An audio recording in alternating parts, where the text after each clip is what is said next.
What's up guys, Captain Ron, the Master Apprentice here with another video. Today I've got some tools that I've picked up over the last couple of days and I wanted to share those with you, let you guys know my thoughts on these tools right here. So make sure you stay tuned. We're going to go over these and tell you if they're good or if they're bad.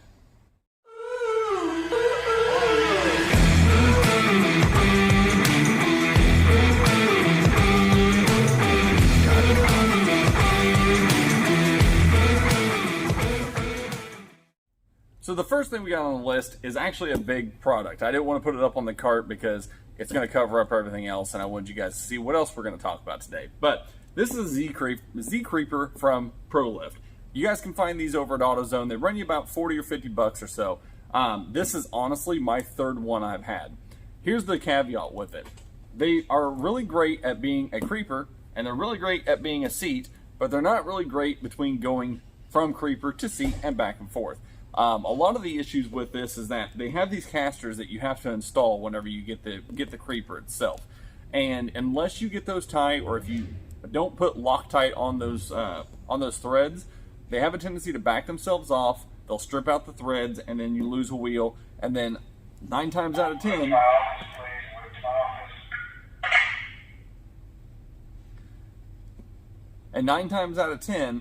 they're going to be one of the corner ones. And if you have that, then you've got an uneven creeper or an uneven seat, and it just doesn't do you any good. So if you need one for at home, being in a home atmosphere where you're not going to be using it that much, it's actually not that bad of a product. But in a dealership or in a shop where you're going to be using it all the time to get underneath vehicles and stuff like that, it really is worth picking up one that's going to be a little bit more heavy duty, a little bit more stout, and one that's probably going to come with a better warranty. Luckily, I got this one taken care of last time to where they called it as a defect, and I got another one. No big deal, but I just haven't put it together yet. So, like I said, $40 over at AutoZone, $40 to $50 over at AutoZone. You guys can pick one of these up, have it for home, and have a creeper. Next product we got up on the list is going to be this OBD2 scanner. I had a company hit me up and they wanted me to do some product testing for one of their scanners. This one's by a company called Yawoa, I don't know, Y-A-W-O-A. It is a little OBD2 scanner that you guys can pick up over on Amazon. Link in the description below if you guys want to pick this up. But if you guys remember from one of my previous videos, I did a scanner from a company called Autel. And honestly, this is not too far away from being about what it does as well. You plug it in, it reads, or it'll go in, it'll read your codes, it'll give you diagnostic info, live data, stuff like that. Good for clearing codes, and it's actually not that bad to pick up.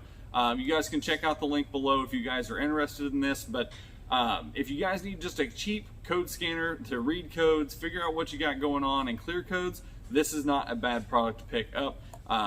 Like I said, I think it runs you about $30 or so over on Amazon. You guys can pick you up one today. The next thing I got for you guys are going to be a pair of wire strippers. One of these is a set made by Blue Point that I picked up off the Snap-on truck. I believe these ran, I don't remember off the top of my head, I want to say they're probably like $40 or so.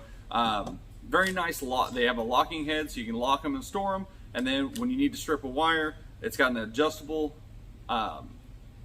tongue in here so you can go any size you need to. You just put your wire in, pull the trigger, and you have a strip of wire ready for a connector.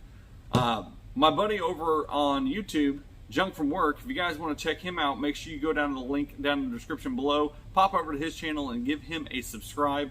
I'm sure he would love to show you everything he's got going on up in Canada, but he was doing a review and a giveaway for a set of these Dick Skinner, I think they're called Dick Skinner or Dick Stripper, I don't remember what I call them, my Dick Strippers. But it is a wire stripping tool and two-way cutting tool. Also has the little cutting edge down here in the bottom, plus it also has your adjustable depth for your stripping as well. So you put it in there as far as you need to, up against the piece, you pull it, and it strips off your wire. It does have a tendency to crimp and twist the wire just a little bit, plus cut off some of the weaker strands, but for the majority of the reasons that you're going to use it, this isn't a bad product to get. I think they're pretty inexpensive. The one thing I like about this set over the Blue Point set is the Blue Point set, you could get in here and you'd have to like monkey around with it to get in between, and you can strip your wire back in between if you needed to, like, say, you know, wire in something mid-splice.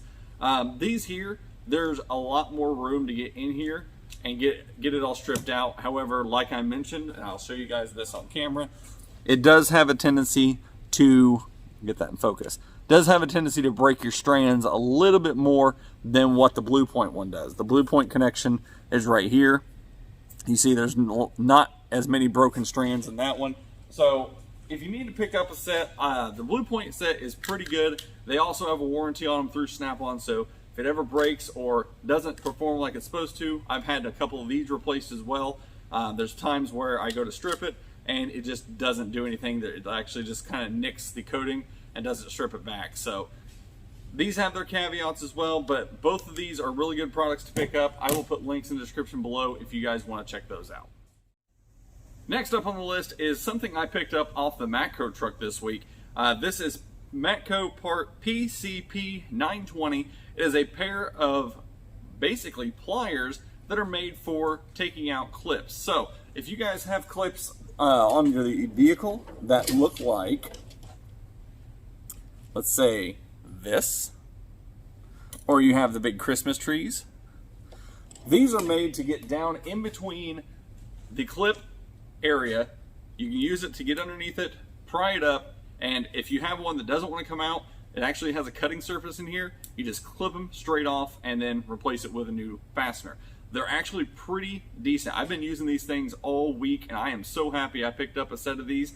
They ran 20 bucks on the Matco truck, and I wish I would have known about them a lot sooner, because I would have picked up a set of them a long time ago, because I hate having to use my little fork tool to get that, to try to get underneath the fastener and get it popped up to where I can pull it out. These here, I just put it up there, pinch, pull out, and I'm done. So 20 bucks, again, PCP 920 is the part number. I'll put a link in the description below so you guys can check those out.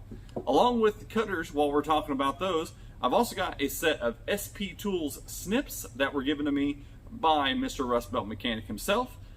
These are some really, really awesome shears. Great for electrical work, great for cutting wire right through it without any problems, right like that. Just snip, snip, snip all day long, cuts right through it. Wow, that sucked. These are a great set of pliers. I mean, if you need to do electrical work, you just go snip, snip, snip, cut all day long, no problems, stay sharp. It's got a little serrated edge on there. These things are strong enough to cut through a tire. I had a tire that I was having problems on the tire machine today, and I needed to cut through like just the very edge where I couldn't get back in there with a whiz wheel. Grabbed these, started working with them, cut right through the cords with them. So these are some really impressive shears. You guys can find these over on sptoolsusa.com. I'll put the link in the description below so you can find those, but these are definitely something you need to pick up and put in your toolbox. Last but not least, we're going to talk about a new set of wrenches I picked up. I had a company called Ulsa Tools hit me up and they were like, hey, we got a set of wrenches we'd like for you to do a review on. I'd like to introduce you to Ulsa's set of wrenches that they have. These are a 8 through a 19 set of wrenches, but they've got a little different working to them. So they are ratcheting wrenches, just like you normally have, but check this out. There's no button to them. No button to reverse or anything like that. So you're probably asking me, how do you go about going the other direction? Do you just flip it over? Nope. So look, we go going down, flip it over. You could flip it over and it would work, but that's not what the main use is for. These have an internal switching mechanism to where if you push and turn, they will actually change direction. So let me show you guys. So we're rotating up. So if I push and push down a little bit, now we're turning down.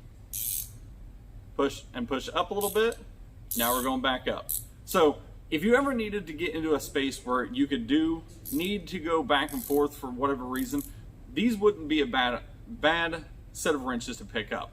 Now, here's the caveat to it though.